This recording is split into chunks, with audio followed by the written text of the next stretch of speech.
Assalamualaikum warahmatullahi wabarakatuh. Perkenalkan, saya Intan Puspitasari dengan NIM 21104233029 dari kelas A. Saya di sini akan menjelaskan tentang bagian organel-organel penyusun sel tumbuhan.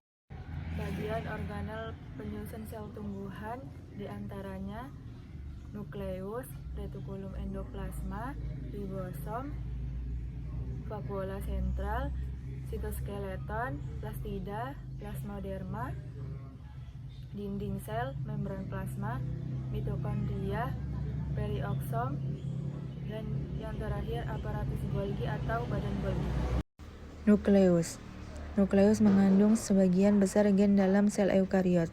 Terbagi menjadi beberapa bagian, diantaranya sel nukleus merupakan membran ganda yang menyelubungi nukleus. Yang kedua nukleolus, yang ketiga kromatin. Retikulum endoplasma merupakan organel berupa sistem membran yang terhubung dengan nukleus yang terdiri dari dua macam, yaitu Re kasar berfungsi sebagai tempat proses sintesis protein, Re halus berfungsi sebagai proses sintesis lipid. Ribosom merupakan substansi kecil tersusun atas protein dan RNA. Ribosom berfungsi dalam proses sintesis protein. Vakuola sentral merupakan organel yang dilapisi oleh selapis membran, berfungsi sebagai tempat penyimpanan utama metabolit primer. Sitoskeleton merupakan jaring berkas protein yang mengorganisasi sitoplasma dalam sel.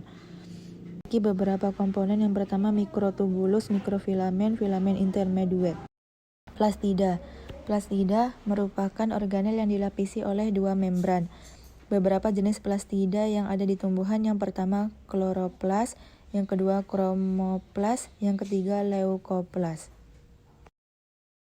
Plasmadermata berfungsi menghubungkan sel yang satu dengan yang lainnya melalui retikulum endoplasma dengan celah yang disebut desmotubul.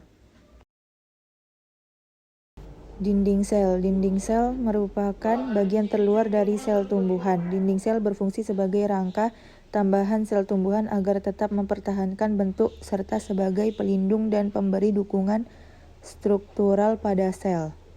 Membran plasma merupakan bagian terluar sel. Fungsinya sebagai gerbang penutup dan pelindung sel dan untuk melindungi dan mengamankan bagian sitoskeleton. Perioksisom merupakan salah satu tipe badan mikro, yaitu suatu ruangan metabolisme khusus yang dikelilingi oleh membran tunggal. Fungsi perioksisom yaitu berkontribusi dalam penyerapan cahaya. Mitokondria merupakan organel yang dilapisi oleh dua membran, dikenali dengan adanya struktur kristae. Mitokondria berfungsi sebagai tempat respirasi sel ATP, serta proses metabolisme. Aparatus Golgi atau badan Golgi merupakan struktur membran halus yang berlapis-lapis, terutama sangat penting dalam sel-sel yang secara aktif terlibat dalam fungsi sekresi.